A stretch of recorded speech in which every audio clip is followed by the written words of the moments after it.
Hello everyone, welcome to Binary Trees. Today we are going to start with our second chapter of First Flight, that is Nelson Mandela, A Long Walk to Freedom. So we have already covered our chapter 1 of First Flight, that is A Letter to God. So today we are going to start with our second chapter. This is an autobiography of Nelson Mandela. So let's start with the author. So Nelson Mandela was born on July 18, 1918, right? So he has written a book, which is this chapter is a part of that book, a autobiography written by Nelson Mandela. Autobiography क्या होती है? A book written by the same person. अगर मैं अपने बारे में एक book लिखती हूँ, तो वो मेरी क्या कहलाएगी? ऑटोबायोग्राफी कहलाएगी, राइट? तो ये बुक जो है, बेसिकली ये जो चैप्टर है, ये उसी पे बेस्ड है जो नेल्सन मंडेला की क्या है, एक ऑटो बायोग्राफी है। इसके अंदर हम पूरा का पूरा पढ़ेंगे कि कैसे नेल्सन मंडेला ने अपार्थाइड के लिए एक स्टेप लिया, कैसे उन्होंने रेसिज्म के लिए एक स्टेप लिया, and what he has contributed for his country in the entire chapter. So let's move to the chapter. So before moving to the chapter, we have a history of apartheid in South Africa. But apartheid क्या है? Basically a discrimination between the two races. You can say कि जो हम पहले के time पे हम जात या फिर धर्म एंड डिफरेंट चीजों के बेसिस पे क्या करते थे, डिस्क्रिमिनेशन करते थे, जेंडर के बेसिस पे, रिलीजन के बेसिस पे, कास्ट के बेसिस पे, राइट? ऐसे ही साउथ अफ्रीका में रेस के बेसिस के ऊपर क्या था, डिस्क्रिमिनेशन था, discrimination between the white and black. So white people are ruling over black people. They do not allow कि जो ब्लैक पीपल है अपनी कंट्री में ही रह के अपनी ही चीजों को एक्सेस कर पाए, उनको इक्वल अपॉर्चुनिटी मिले जॉब्स में या फिर एजुकेशन में या फिर किसी भी चीज में. हमेशा वाइट क्या करते थे, रूल करते थे. जैसे आपने देखा कि ईस्ट इंडिया कंपनी ने, जैसे इंग्लैंड ने हमारे ऊपर रूल किया, right? Similarly white has also ruled on south Africa and they have done the discrimination between the white and black. जो काम वाइट कर सकते हैं वो काम ब्लैक नहीं कर सकते. उसी को हम क्या बोलते हैं, अपार्थाइड बोलते हैं. ठीक है, तो अपार्थाइड रूल जो था वो बहुत समय तक था. कहाँ पे? साउथ अफ्रीका में. जो एस्टैब्लिश हुआ था कब? 1948 में, right? 1960 to 1980 heights of operation. Operation क्या होता है? जब हम किसी को डिप्राइव करते हैं, किसी को दबाते हैं, do not allow those people to do something, या उनको भेदभाव करते हैं उनके अंदर. ठीक है ना? तो यहाँ पे क्या कह रहे हैं, black South Africans who were deprived of citizenships forced to live in the segregated areas. तो ब्लैक को फोर्स किया जाता था कि आप अलग से एरिया, जैसे पहले के टाइम पे अनटचेबिलिटी चलती थी, राइट? तो उनको क्या करते थे, छूत अछूत, कि तुम क्या हो, अनटचेबल्स हो, we can't touch you, we can't share our food with you, we can't share our water with you, you can not access the same water of the well, right? तो ये चीज पहले के टाइम पे चलती थी. तो यहाँ पे भी वाइट क्या करते थे ब्लैक के साथ, उनको बोलते थे कि you are not allowed to stay with us in the particular area, you have to stay outside, right? तुम्हें बाहर, कहीं शहर के बाहर या फिर गांव के बाहर, उस एरिया के बाहर उनको सेग्रीगेट कर दिया जाता था एक पर्टिकुलर एरिया में, कि तुम वहीं पे ही रहोगे, तुम सबके साथ मिक्स होके नहीं रह सकते हो. उनको सिटीजन एक तरह से क्या कहते हैं, अफ्रीका का सिटीजन माना ही नहीं जाता था, right? And subjected to brutal policy enforcement, और उनके ऊपर अत्याचार किया जाता था किसी ना किसी अलग अलग तरीकों से. In 1980, growing resistance, international sanctions and internal resistance increased pressure on the apartheid government as global अब यहाँ पे क्या हो रहा था इन 1980, ग्रोइंग रेसिस्टेंस। रेजिस्टेंस का मतलब क्या है, लोगों को जब ये दिख रहा है कि अत्याचार हो रहा है तो कोई ना कोई उठ के क्या दिखाएगा, रेजिस्टेंस दिखाएगा। लोगों का भी एक सहने की सहन शक्ति होती है ना, वो खत्म होती जा रही थी। एंड फाइनली इन 1994 अपार्थाइड जो हुआ था वो खत्म हो गया था, राइट। जो अपार्थाइड रूल स्टार्ट हुआ था 1948 में, वो जाके कब खत्म हुआ था, 1994 में। आप देख रहे हो कितने साल लग गए थे एक रूल को हटने में। तो उस टाइम पीरियड में लोगों ने कितना ज्यादा अत्याचार सहा होगा। 10th में dawned brighter and clear. For the past few days, I had been pleasantly besieged by the dignitaries and world leaders who were coming to pay their respect before the inauguration. The inauguration would be the largest gathering ever of the international leaders of the South African soil.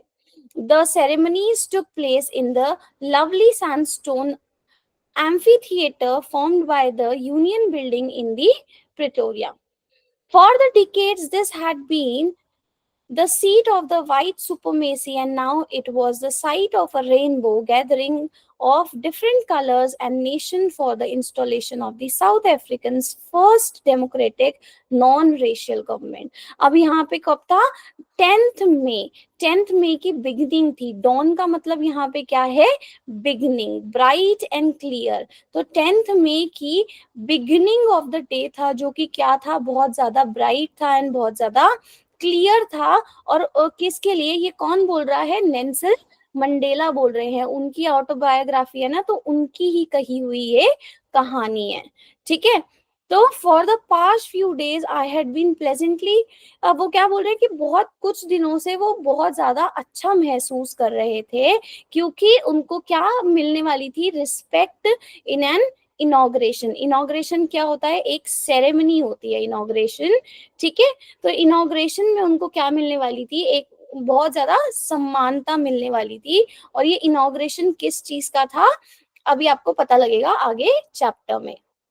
The inauguration would be largest gathering ever of the international leaders of the South African soil. तो ये inauguration जो meeting थी, या फिर आप कह सकते हो गैदरिंग थी, इसमें ये सबसे बड़ी गैदरिंग होने वाली थी साउथ अफ्रीका की लैंड पे, साउथ अफ्रीका की सॉइल पे, राइट। और ये सेरेमनी जो थी, जो इतने सालों से सिर्फ इसको कौन लीड कर रहा था, वाइट पीपल लीड कर रहे थे, उनकी ही सुपरमेसी चल रही थी इसके अंदर। उसमें आज लोग आप क्या देख पा रहे थे, बहुत अलग अलग रेसेस के मिक्स लोग देख पा रहे थे। वहां पे ब्लैक भी थे, वाइट भी थे एंड अदर नेशनैलिटी के भी लोग थे, राइट। और ये कहाँ पे होने वाली थी, sandstone amphi theatre. Sandstone amphi theatre में होने वाली थी, जो एक क्या थी, गवर्नमेंट बिल्डिंग थी पिटोरिया के अंदर, ठीक है। एम्फी थिएटर क्या होता है, आप एक ऐसा समझ सकते हो कि स्टेडियम जैसा होता है, जिसमें बहुत सारी स्टेयर्स बनी होती है और वहां पे लोग बैठते हैं। You can see the picture here, right. तो जैसे यहाँ पे लोग बैठे हुए हैं ना, और बीच में क्या होने वाली है, कोई सेरेमनी होने वाली है, जैसे आप क्रिकेट स्टेडियम्स देखते हो, तो वैसा ही होता है amphitheater. On that lovely autumn day, I was accompanied by my daughter Zinani on the podium. Mr. D. Clerk was the first sworn in, the second deputy president, and then Thabo Becky was sworn as the first deputy president. When it was my turn, I pledged to obey and uphold the constitution, to devote myself to the well-being of the republic and its people. तो अब यहाँ पे वो क्या बोल रहे हैं कि इस मीटिंग में, और यू कैन से कि इस इनॉग्रेशन में मैं किसके साथ गया था, अपनी बेटी को लेके गया था, जिनानी को अपने साथ। और जब हम ओथ लेते हैं, ओथ कैसे लेते हैं, आपने टीवी पे देखा होगा, जब कोई नया चीफ मिनिस्टर बनता है या नया प्रेसिडेंट बनता है, प्राइम मिनिस्टर बनता है, तो वो क्या लेते हैं, ओथ लेते हैं, शपथ लेते हैं, ठीक है। तो वो शपथ क्या होती है कि मैं अपनी कंट्री के लिए क्या काम करूंगा और किस तरह से काम करूंगा, राइट। क्योंकि हर चीज के लिए वो लायबल होते हैं, है ना, हर चीज के लिए वो ही जिम्मेदार होते हैं। तो उनको क्या लेनी पड़ती है, ओथ लेनी पड़ती है। तो पहली ओथ किसने ली थी, डी क्लर्क ने ली थी, मिस्टर डी क्लर्क ने फर्स्ट ओथ ली थी as a second deputy president, and then किसने ओथ ली थी, थाबो बेकी ने ओथ ली थी as a first deputy president. And फिर उसके बाद किसका नंबर आया था, नेल्सन मंडेला का नंबर आया था ओथ लेने का, जिसमें उन्होंने क्या किया था, प्लेज ली थी टू ओबे, कि वो आदर करेंगे, ओबे करेंगे और अपहोल्ड करेंगे किसको, कॉन्स्टिट्यूशन को, एंड अपने आप को पूरी तरह से डिवोट कर देंगे for the wellbeing of the Republic and it's people. और अपने आप को पूरी तरह से क्या कर देंगे, डिवोट कर देंगे, किसके लिए, लोगों के लिए और अपनी कंट्री के लिए, उनकी अच्छाइयों के लिए, right. To be assembled guest and watching world, I said. और उन्होंने ये किसको देखते हुए कहा, जितने भी लोग वहां पे एज अ गेस्ट आए हुए थे इनॉग्रेशन को अटेंड करने के लिए। Today, all of us do by our presence here confer glory and hope to newborn liberty. अब ये जो बोल रहे हैं वो ये क्या है, उनकी इनॉग्रेशन स्पीच है। तो वो क्या बोल रहे हैं कि टुडे ऑल ऑफ अस, हम सारे, बाय आर प्रेजेंस हियर, जितने भी प्रेजेंट हैं इस इनॉग्रेशन के अंदर, confer glory and hope to a newborn liberty. तो हम क्या करते हैं, होप करते हैं, इस न्यूबॉर्न ग्लोरी दिखाते हैं, होप करते हैं इस न्यूबॉर्न लिबर्टी के लिए। न्यूबॉर्न लिबर्टी मतलब अब लोग यहाँ पे क्या हो जाएंगे, बिल्कुल फ्री हो जाएंगे फ्रॉम द डिस्क्रिमिनेशन, जो डिस्क्रिमिनेशन वाइट लोग किया करते थे, किन के लिए, ब्लैक लोगों के लिए। तो यहाँ पे जो ब्लैक पीपल फ्री हो जाएंगे, तो ये ग्लोरी किस चीज की है, ये खुशी किस चीज की है, उस डिस्क्रिमिनेशन से मुक्ति पाने की ग्लोरी है, ठीक है। Out of the experience of an extraordinary human disaster that lasted too long must be born a society of which all humanity will be proud। तो अभी तक जिस कंट्री ने इतना ज्यादा अत्याचार सहा है, वो अब क्या हो जाएगी, फ्री हो जाएगी, और ऐसी कंट्री देखने को मिलेगी उनको, ऐसी सोसाइटी देखने को मिलेगी जिसपे ह्यूमैनिटी क्या करेगी, बहुत ज्यादा प्राउड करेगी। When who were outlaws not so long ago have today been given the rare privilege to be the host to the nation of the world on our own soil। तो अभी तक इतने सालों से जो लॉ अपने ही लोगों को बिल्कुल बाहर रखता था, वो आज क्या कर रहा है, प्रिविलेज दे रहा है उन लोगों को, उन ब्लैक पीपल को अपने ही नेशन में होस्ट करने के लिए, अपनी ही सॉइल पे होस्ट करने के लिए, कि जैसे वो लोगों का वेलकम कर रहे हैं। तो ब्लैक लोग भी अब यहाँ पे क्या कर रहे थे, पार्टिसिपेट कर रहे थे। We thank all of our distinguished international guests for having come to take possession with the people of our country of what is after all a common victory for justice, for peace, for human dignity। तो वो यहाँ पे क्या बोल रहे हैं कि हम थैंक करते हैं उन अलग अलग इंटरनेशनल गेस्ट्स का यहाँ आने के लिए और इज्जत करने के लिए, क्योंकि आफ्टर ऑल ये जो मीटिंग है, इनॉग्रेशन है, ये किस चीज के लिए हो रही है, कॉमन विक्ट्री के लिए हो रही है, कॉमन उस जीत के लिए हो रही है, जो सब लोगों को क्या मिलेगा, जस्टिस मिलेगा, पीस मिलेगा, और क्या मिलेगी, ह्यूमन डिग्निटी मिलेगी, लोगों को उतनी इज्जत मिलेगी जो वो क्या करते हैं, डिजर्व करते हैं। We have at last achieved our political emancipation. We pledge ourselves to liberate all our people from the continuing bondage of poverty, deprivation, suffering, gender and other discrimination।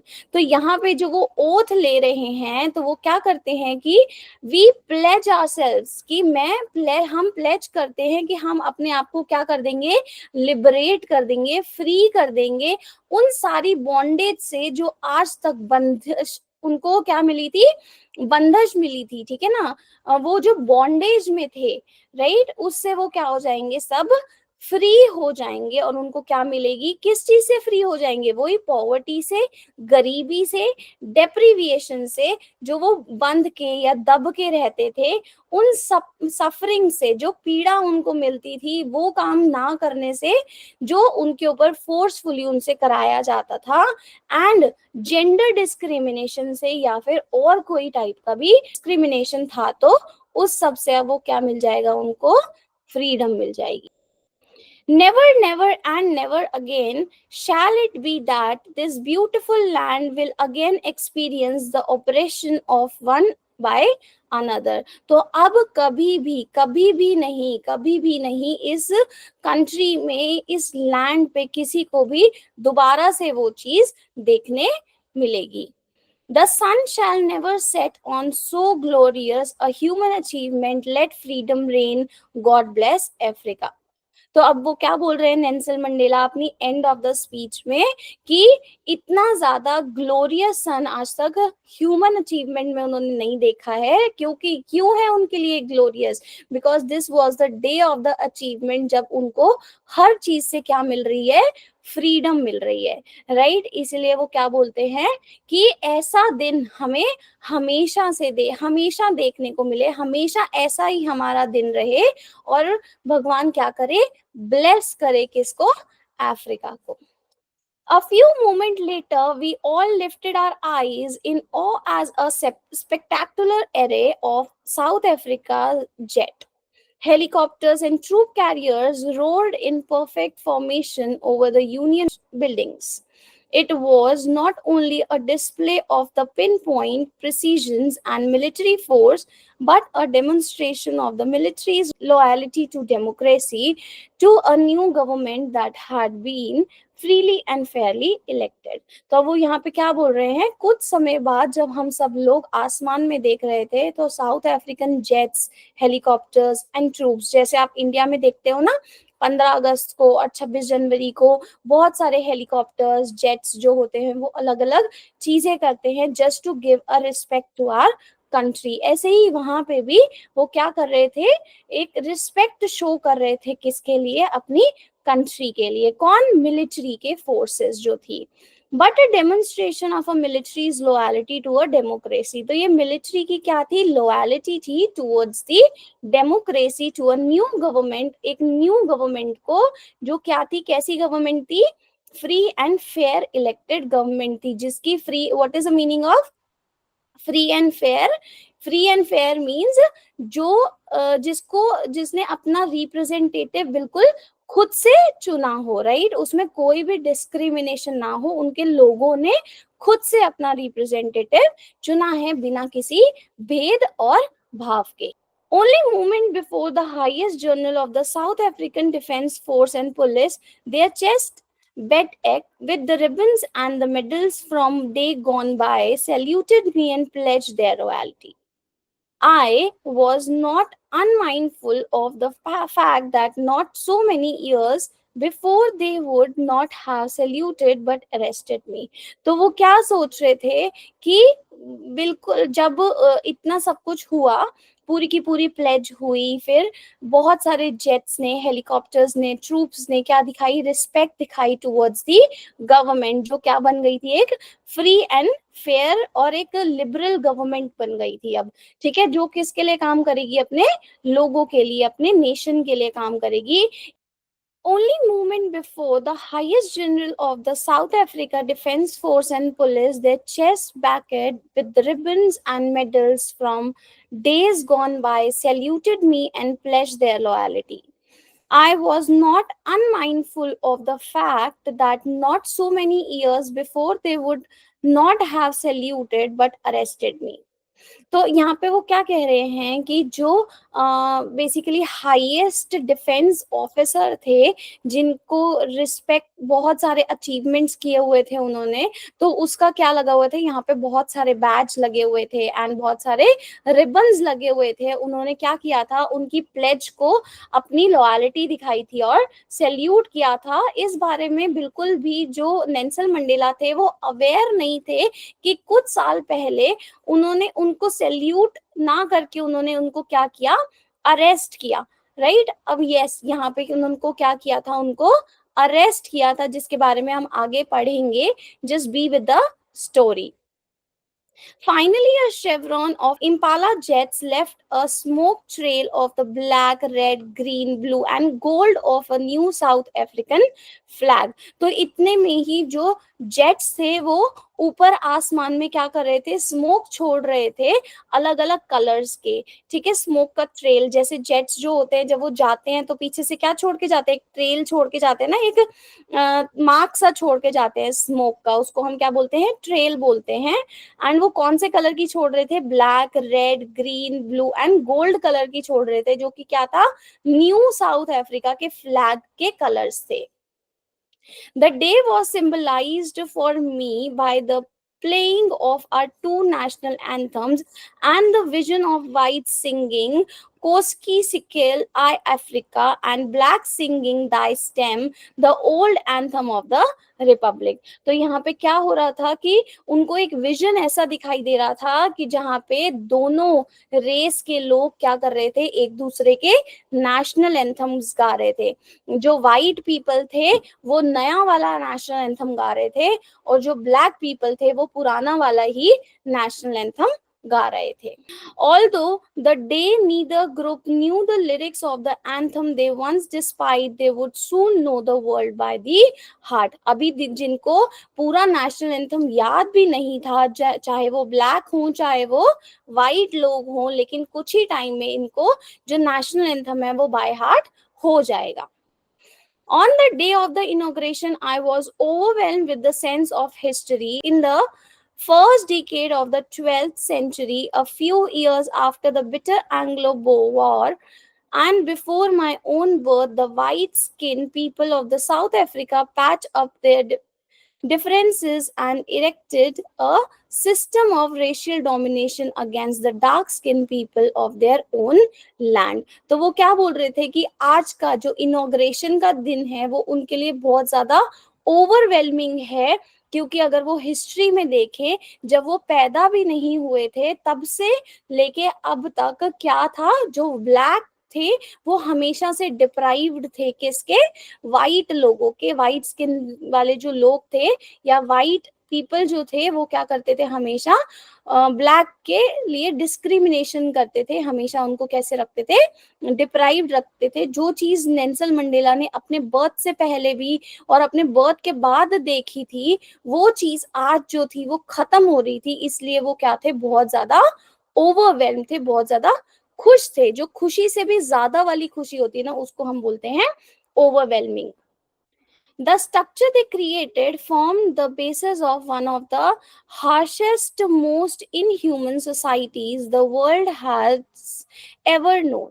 Now, in the last decade of the 20th century and my own 80th decades as a man, that system had been overturned forever and replaced by one that recognized the rights and freedom of all the people, regardless of the colors of their skin. तो अब वो अंत आ गया था, वो घड़ी आ गई थी जो इतने सालों से चलती हुई प्रथा, या फिर आप कह सकते हो इतने सालों से चलता हुआ जो रूल आ रहा था, अब उनके टाइम में, उनके डीके में क्या होने वाला था, अंत होने वाला था। और अंत हो गया था बेसिकली, क्योंकि उन्होंने प्लेज ले ली थी, राइट। तो अंत हो गया था और ऐसे एक देश का निर्माण हुआ था जो सिर्फ और सिर्फ लोगों के लिए था, जिनमें उनको क्या मिलेंगे, अपने खुद के राइट्स मिलेंगे, फ्रीडम मिलेगी, चाहे वो किसी भी स्किन से बिलोंग करते हों, चाहे वो किसी भी कलर के हों, right. That day had come about through the unimaginable sacrifices of thousands of my people, people whose suffering and courage can never be counted or repaid. I felt that day, as I have on so many other days, that I was simply the sum of all those African patriots who had done before me. तो ये क्या कह रहे हैं वो यहाँ पे, तो यहीं पे नेल्सन मंडेला ये कहना चाहते हैं कि आज के दिन पे मुझे ये चीज समझ में आ गई थी कि मेरे से पहले भी बहुत सारे लोग थे जिन्होंने मेरी कंट्री के लिए, मेरे देश के लोगों के लिए सैक्रिफाइस किया है, और ये सैक्रिफाइस कभी भी खत्म नहीं हो सकता, या फिर इसको कोई भी पूरा नहीं कर सकता, इसको कोई रीपे नहीं कर सकता। ठीक है, जो सैक्रिफाइस उन्होंने किया है, मैं यहाँ पे उनका एक, जैसे मान लो पहले किसी इंसान ने कुछ किया हमारी कंट्री के लिए, उनके लोगों के लिए, फिर किसी और ने किया, फिर ग्रुप ऑफ पीपल ने किया, तो वो अब यहाँ पे आके खड़े हैं और उन्होंने वो चीज को अचीव किया है, तो वो अपने आप को क्या कहला रहे हैं, उस चीज का टोटल कहला रहे हैं। लेकिन जो हमारे लोगों ने इस कंट्री के लिए किया है, उन देशभक्तों ने जो कंट्री के लिए किया है, उसको कोई भी रीपे नहीं कर सकता। That long and noble line ended and now begin again with me. तो वो चीज का अब अंत आ गया है और यहाँ से एक नई शुरुआत हुई है। I was pained that I was not able to thank them. अब उनको क्या, नेल्सन मंडेला को दर्द हो रहा था कि इस चीज का, कि वो उनको कभी भी, जिन देशभक्तों ने अपने देश के लिए ऑलरेडी कुर्बानी दे चुके हैं, ऑलरेडी इतना सब कुछ कर चुके हैं, उनको वो थैंक नहीं कर पा रहे हैं यहाँ पे। And that they were not be able to see what their sacrifice has wrought, और वो ये नहीं देख पा रहे हैं कि उनके सैक्रिफाइसेस को वो कैसे चुकाएंगे, right? The policy of apartheid created a deep and lasting wound in my country and my people. All of us will spend many years, if not generations, recovering from the profound hurt. तो वो यहाँ पे क्या बोल रहे हैं, जो apartheid है, जो डिस्क्रिमिनेशन का रूल था, उसने मेरे लोगों को इतना ज्यादा दुख पहुंचाया है, इतनी ज्यादा चोटें पहुंचाई हैं मेरी कंट्री को भी और मेरे लोगों को भी। उस चीज की पूर्ति जो है वो बहुत समय लगेगा, चाहे जनरेशंस नहीं लगे। अब जब हमें क्या मिल गई है, फ्रीडम मिल गई है, तो एटलीस्ट जितने सालों तक हम जिंदा हैं, उन वुंड्स को हम क्या कर पाएंगे, रिकवर कर पाएंगे। ठीक है, जनरेशंस तक तो कोई जिंदा नहीं रहता है, बट जितने भी साल हम जिंदा हैं, तो वो हर्ट क्या होगा, अब कम होगा, और उन वुंड्स को हम क्या कर पाएंगे, भर पाएंगे, रिकवर कर पाएंगे। But the decades of oppression and brutality had another unintended effect, and that was that it profounded the Oliver Tambos, the Walter Sislers, and the Chief Luthiers, and the Yusuf Dados, and the Bram Fisher, the Robert Sobukwas of the time.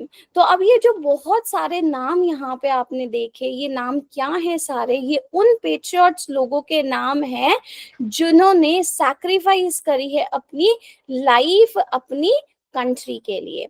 Men of such extraordinary courage, wisdom and generosity that their like may never be known again. तो ये वो लोग हैं जिन्होंने अपने करेज से, अपनी हिम्मत से, अपनी विजडम से, अपनी इंटेलिजेंस से, अपनी जेनरोसिटी से इस देश के लिए कुछ किया है। Perhaps it requires such depth of oppression to create such heights of character. तो इस चीज को लाने के लिए अपने अंदर वो जिगरा होना चाहिए, अपने अंदर वो चीज, आपके अंदर फायर होनी चाहिए। अगर आपको कोई चीज करनी है, किसी के लिए करनी है, वो चीज तभी आती है जब आपने कभी ना कभी उसको खुद से फेस किया हो। तो वो कैरेक्टर तभी आ पाता है जब आप दूसरे की चीज, प्रॉब्लम को जब आपने खुद से फेस किया हो, तभी you should know, and then उसी समय आपको पता लगता है कि उसका पेन कैसा होगा, क्योंकि वो अब आप खुद से फील कर पा रहे हो। तो ये लोग भी तब वहां पे आके खड़े हुए हैं अपनी कंट्री के लिए, अपने लोगों के लिए, क्योंकि उन्होंने वो चीज सही है खुद से। My country is rich in minerals and gems that lie beneath its soil, but I have always known that its greatest wealth is its people, finer, truer than the purest diamond. मुझे पता है मेरी जो country है वो बहुत ज्यादा rich है, किसके अंदर, मिनरल्स में, जेम्स में। इसकी धरती के नीचे बहुत सारे मिनरल्स, बहुत सारे जेम्स, डायमंड्स मिलते हैं, बट लेकिन मेरी कंट्री का ट्रू डायमंड कौन है, मेरे वहां के लोग। वो मेरी कंट्री की क्या है, ट्रू वेल्थ है एंड प्योरेस्ट डायमंड है। It is from these comrades in the struggle that I learned the meaning of courage. Time and again I have seen men and women risk and give their lives for an idea. I have seen men stand up to attack and torture without breaking, showing a strength and resilience that defines the imagination. I learned that courage was not the absence of fear, but the triumph over it. The brave man is not he who does not feel afraid, but he who conquers that fear.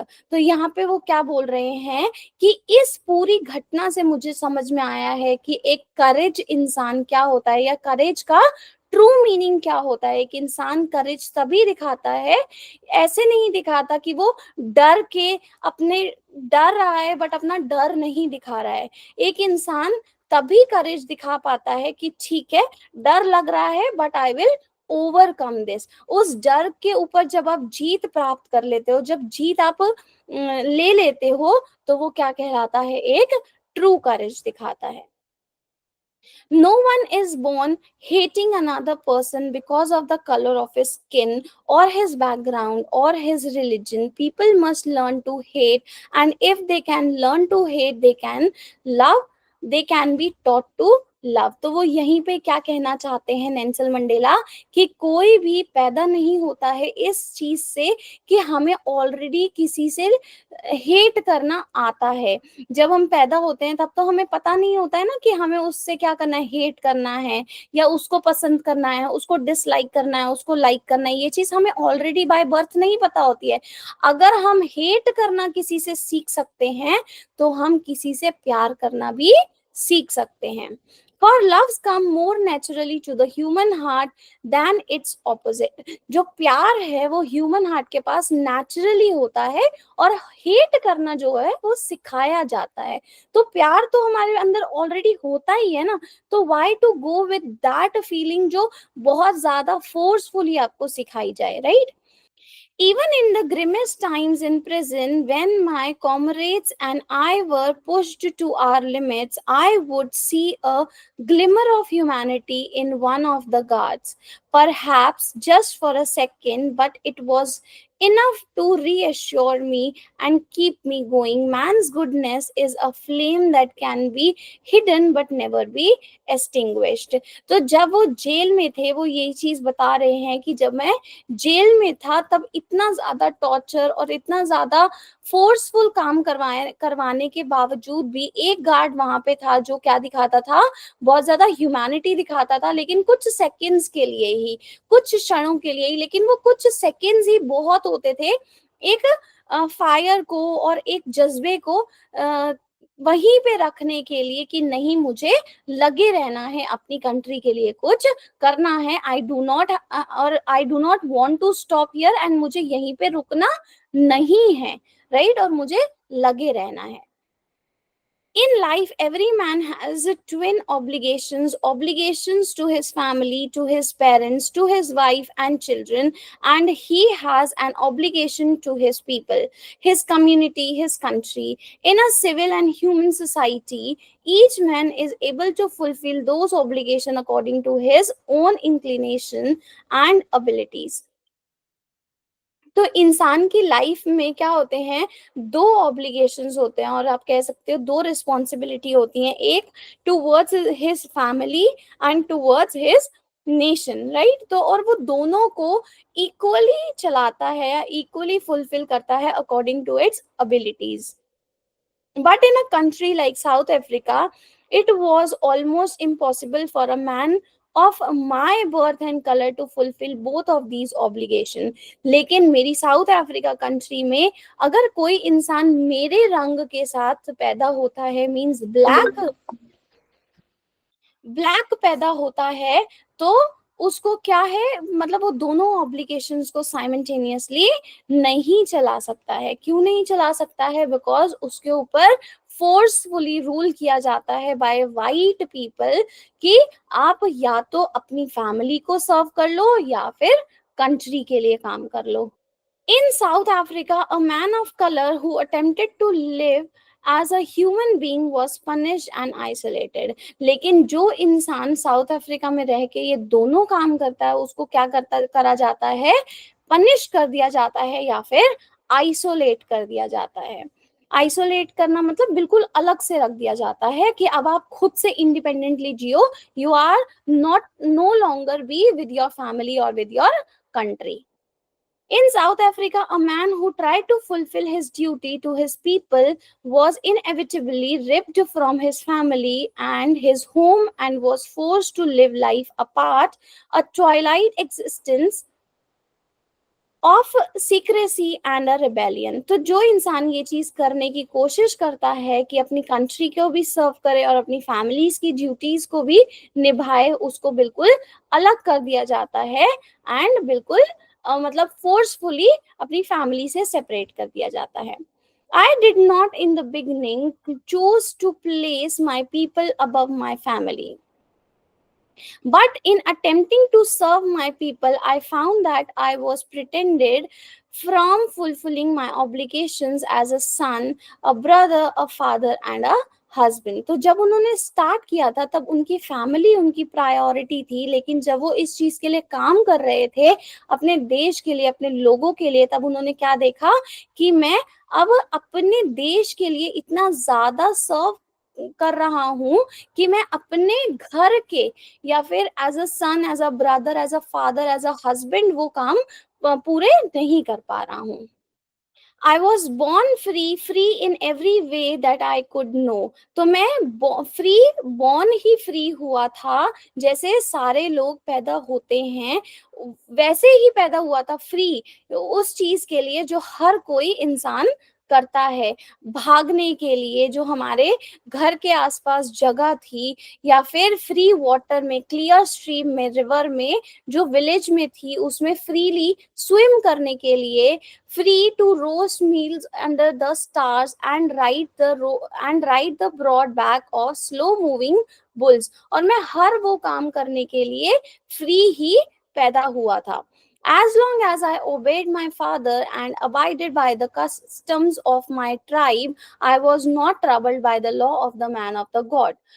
It was only when I began to learn that my boyhood freedom was an illusion, when I discovered as a young man that my freedom has already been taken from me, that I began to hunger for it। तो जब तक मुझे इन चीजों के बारे में पता नहीं था, तब तक मैं क्या था, फ्री था। लेकिन जैसे ही मुझे इन बड़े होते हुए इन चीजों के बारे में पता लगने लगा, कि ये चीज पता लग गई कि मैं, मेरी जो फ्रीडम है वो तो ऑलरेडी ही छिन चुकी है, वो ऑलरेडी ही किसी और के पास है, तब आके उन लोगों ने मुझे तंग करना शुरू कर दिया। किन लोगों ने? White people. They started forcing me to follow their rules. जब तक नेल्सन मंडेला को या फिर किसी को भी, जो ब्लैक लोग वहां पे पैदा होते हैं, अगर उनको जब तक सेंस नहीं होती है फ्रीडम की, या फिर वो अपने मन से कुछ करना चाहें, तब तक तो कोई उन्हें कोई कुछ नहीं कहता है, लॉ भी कुछ नहीं कहता है, लोग भी कुछ नहीं कहते हैं। बट एट द मोमेंट जब वो अपने मन की करना चाहते हैं, या फिर जब उनको पता लग जाता है कि यस हमारी फ्रीडम, या फिर हम तो किसके हैं, ब्लैक के हैं, वाइट के हैं, ठीक है ना, तब उनको क्या होता है, वो लोग तंग करने लग जाते हैं, या फिर लॉ सामने आने लग जाता है, which was created by the white people. Later, as a young man in the Johannesburg, I earned for the basic and the honorable freedom of achieving my potential, of earning my keep, of marrying and having a family, the freedom not to be obstructed in a lawful life। लेकिन ऐसे loss के साथ वो normal life, basic पे कमाना, या फिर उतनी जॉब, वो जॉब करना जो मैं चाहूँ, या फिर वो एजुकेशन को प्राप्त करना जो मेरा पोटेंशियल है, राइट, या फिर उतना कमाई करना जो मैं चाहता हूँ, उस इंसान से शादी करना जिससे मैं चाहता हूँ, एक नॉर्मल फैमिली बनाना जो मैं चाहता हूँ, वो मुमकिन नहीं है। But then I slowly saw that not only was I not free, but my brothers and sisters were not free। लेकिन फिर मैंने ये देखा कि खाली मैं ही फ्री नहीं हूँ, मतलब मैं ही बंधा हुआ नहीं हूँ, बल्कि मेरे भाई बहन, इस लोगों, इस कंट्री के अदर पीपल ऑल्सो, जो दूसरे लोग हैं, जो मेरे जैसे ही लोग हैं, वो भी इस चीज के अंदर बंधे हुए हैं, वो भी फ्री नहीं है। I saw that it was not just my freedom that was curtailed, but the freedom of everyone who looked like I did. That is when I joined the African National Congress, and that is when the hunger for my own freedom became the greatest hunger for the freedom of my people. तो जब ये चीज मुझे पता लगी तब मैंने क्या ज्वाइन किया, अफ्रीकन नेशनल कांग्रेस ज्वाइन किया। और ये फ्रीडम की हंगर मेरी इतनी बड़ी हंगर बन गई कि हंगर ये किस चीज के लिए बन गई, फ्रीडम ऑफ माय पीपल, मेरे देश के लोगों की आजादी की हंगर बन चुकी थी अब। It was this desire for the freedom of my people to live their lives with dignity and self respect that animated my life, that transformed a frightened young man into a bold one, that drove a law abiding Tornay to become a criminal, that turned a family loving husband into a man without a home, that forced a life loving man to live like a monk. I am no more virtuous or self sacrificing than the next man, but I found that I could not even enjoy the poor and limited freedom I was allowed when I knew my people were not free.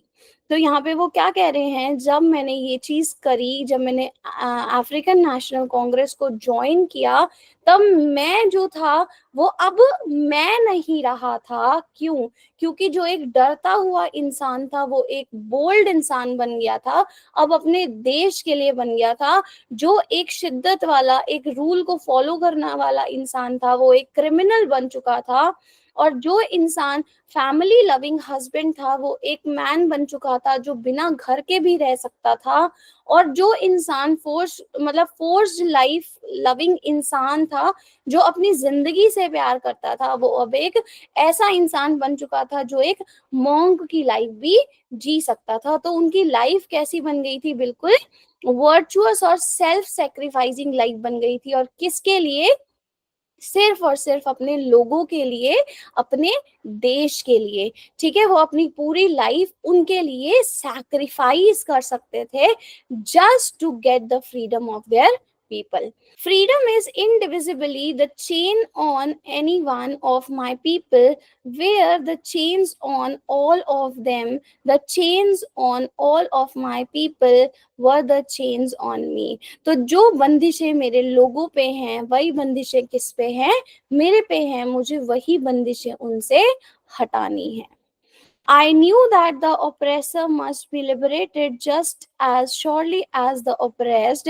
A man who takes away another man's freedom is a prisoner of hatred. He is locked behind the bars of prejudice and narrow mindedness.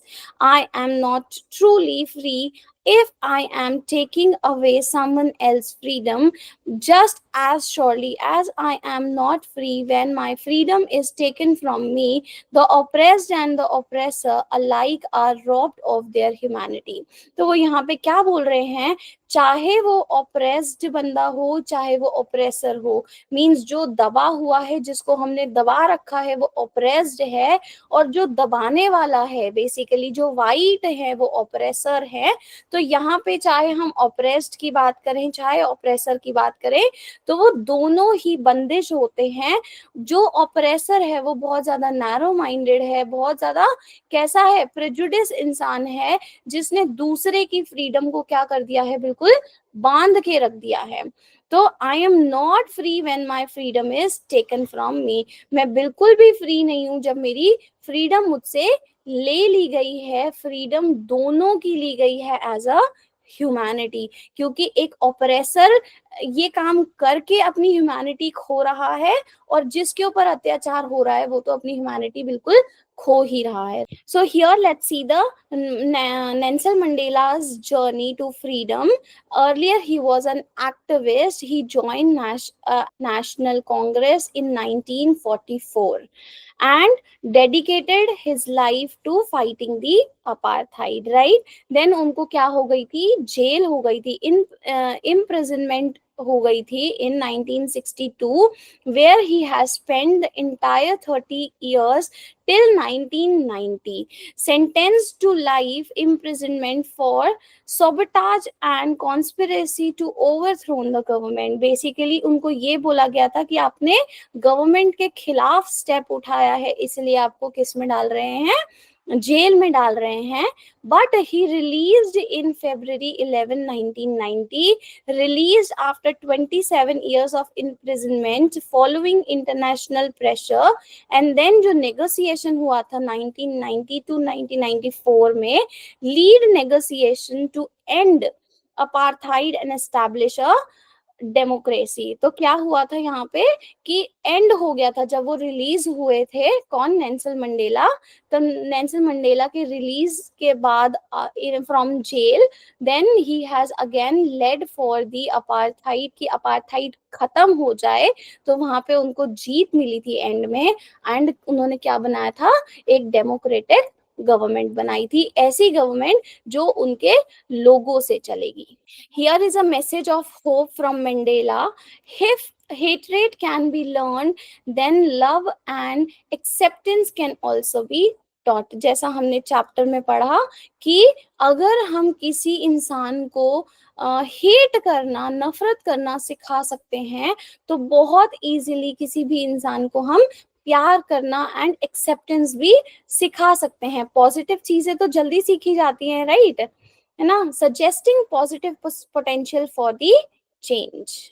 Mandela on courage. There was a true courage and triumph over the fear, not absence of it. Understanding the fear is more better and recognizing your fear as a natural human response. आप अगर अपने fear को पहचानोगे तभी आप उसके ऊपर क्या कर पाओगे, ट्रायम्फ कर पाओगे या फिर जीत कर पाओगे. Facing your challenge is more than just भागना अपने चैलेंज से, राइट. अगर आप अपने चैलेंज से भागोगे, you will never be able to achieve it. Instead do face your challenge. एक बार ट्राई करोगे हार जाओगे, 2 बार ट्राई करोगे हार जाओगे, but ultimately 3rd time 4th time you have to उसके ऊपर लगे रहो, then only you will get your success, right. What is twin obligation of every person. हमने ट्विन ऑब्लिगेशन के बारे में चैप्टर में पढ़ा कि एक पर्सन जो पैदा हो रहा है उसकी ड्यूटीज किसके लिए हैं, towards his family and toward his government, right, toward, or you can say towards his country and the people of the country. So obligation to the family, Mandela recognizes the profound responsibility towards its parents, spouse and children. He understood the natural drive to provide love, support and presence to those closest to us. तो उन्होंने ये चीज समझ ली थी कि उनकी responsibility जो है उनके पेरेंट के, उनके वाइफ के या बच्चों के प्रति तो है ही, बट उनकी जो मेन रिस्पॉन्सिबिलिटी है वो किसके प्रति है, अपने देश के और उनके लोगों के प्रति है. Important was the duty toward one's people, community and the country. This broader obligation extends to fight injustice and working towards the common good. इसी चीज ने उनको बनाए रखा था इस लड़ाई के अंदर, and which was very very difficult to balance between both the obligation. Mandela ने ये चीज एक्नॉलेज कर ली थी कि ये बहुत बड़ा चैलेंज है कि दोनों ऑब्लिगेशंस को आप क्या चलाओगे, साथ साथ साइमल्टेनियसली चलाओगे. For freedom fighters like himself, choosing the greatest struggle often meant painful sacrifice of family relationship. तो अल्टीमेटली उनको क्या करना पड़ता है, अगर उनको अपनी देश के लिए, अपने लोगों के लिए काम करना है तो उनको अपनी फैमिली को सैक्रिफाइस करना ही पड़ेगा. Meaning of freedom from the Mandela is that to be free is not merely to cast off one's chains but to live in a way that respects and enhance the freedom of others. तो किसी के बंदिश में रहना या बंदिश से हट जाना वो फ्रीडम नहीं कहलाता है. फ्रीडम क्या कहलाता है कि जैसे आप रहना चाहते हो, आपको वो इज्जत मिले, आपको वो डिग्निटी मिले, आपको जो हर चीज आप चाहते हो आपको वो मिले, जो दूसरों को भी मिल रही है, वो क्या है, एक फ्रीडम है. द प्राइस ऑफ फ्रीडम जो नेल्सन मंडेला को चुकानी पड़ी थी वो क्या थी, एक तो बहुत बड़ी उन्होंने चीज करी थी, जो 27 ईयर्स की जेल काट के आए थे वो। 27 ईयर्स जेल में रहना is not a simple task, बहुत मुश्किल काम है। और वो भी उस सिनेरियो में रहना जब वो किसी चीज के अगेंस्ट थे, उस चीज के लिए काम कर रहे थे, मेन गवर्नमेंट के अगेंस्ट थे, वाइट लोगों के अगेंस्ट थे। अपनी फैमिली से वो सेपरेट हुए, अपनी फैमिली को उन्होंने सैक्रिफाइस किया और बहुत सारी जिंदगी का लॉस किया। उन्होंने जो स्ट्रगल करी थी against the apartheid through the police violence, detention and the brutal suspension of protest over the decades, इस चीज ने बहुत सारे लोगों की जानें भी ली थी। जैसे इंडिया और पाकिस्तान के पार्टीशन में कितने लोगों की जान गई थी, राइट? ऐसे ही यहाँ पे भी किसी भी ट्रांसफॉर्मेशन के लिए या किसी भी चेंज के लिए बहुत सारे सैक्रिफाइस होते हैं। Transforming South Africa. Now let's start with it. What is the transformation in the South Africa? Negotiation transition in 1990-94. क्या negotiation हुआ था? Basically change हुआ था जब वो रिलीज हुए थे नेल्सन मंडेला कहाँ से, जेल से। तब उन्होंने बाहर आके क्या किया था, अपार्थाइड के लिए अगेंस्ट खड़े हुए थे कि अपार्थाइड रूल क्या हो जाना चाहिए, बिल्कुल रिमूव होना चाहिए और क्या आ जानी चाहिए, लोगों के लिए फ्रीडम होना चाहिए। जैसे बाकी लोग रह रहे हैं वैसे भी ब्लैक लोग भी रहेंगे। So that leads to a democratic elections. तो फर्स्ट टाइम जब डेमोक्रेटिक इलेक्शंस हुए थे 1994 में, ठीक है, तो लोगों ने, सारी रेस के लोगों ने क्या किया था, फर्स्ट टाइम इलेक्शन कंडक्ट किया था एंड अपने खुद के रिप्रेजेंटेटिव को चूज किया था। What is a theme in this chapter? Freedom and human dignity, sacrifices for the greater good. बहुत अच्छे चीज के लिए बहुत सारे सैक्रिफाइस किए थे। करेज अगेंस्ट द ऑपरेशन, जो उनके ऊपर अत्याचार हो रहा था उसके लिए क्या दिखाया था, करेज दिखाया था। ट्रांसफॉर्मेशन हुआ था जैसा हमने अभी पढ़ा, and forgiveness and the reconciliation. क्या हुआ था, फॉरगिवनेस, सबने एक दूसरे का नेशनल एंथम गाया था, राइट, है ना? वाइट ने ब्लैक वालों का नेशनल एंथम गाया था एंड ब्लैक वालों ने वाइट वालों का नेशनल एंथम गाया था and they started living together. अब कोई भी अपार्थाइड रूल अबॉलिश होने के बाद ऐसा नहीं था कि कोई भी किसी को ऑप्रेस कर रहा है या एक दूसरे के रूल्स एक दूसरे के ऊपर लगा रहा है। Democratic means free and fair country, जहाँ पे कोई भी डिस्क्रिमिनेशन नहीं होगा, चाहे वो किसी भी बेसिस पे हो, gender, caste, region, religion, race, anything. So that's all for our chapter. We have completed our second chapter of First Flight. I hope you understood the entire chapter properly. I know it is very lengthy chapter, but if you will read it properly, you will be able to understand each and everything. So just go through the entire chapter and revise it properly. It will be very grateful to you.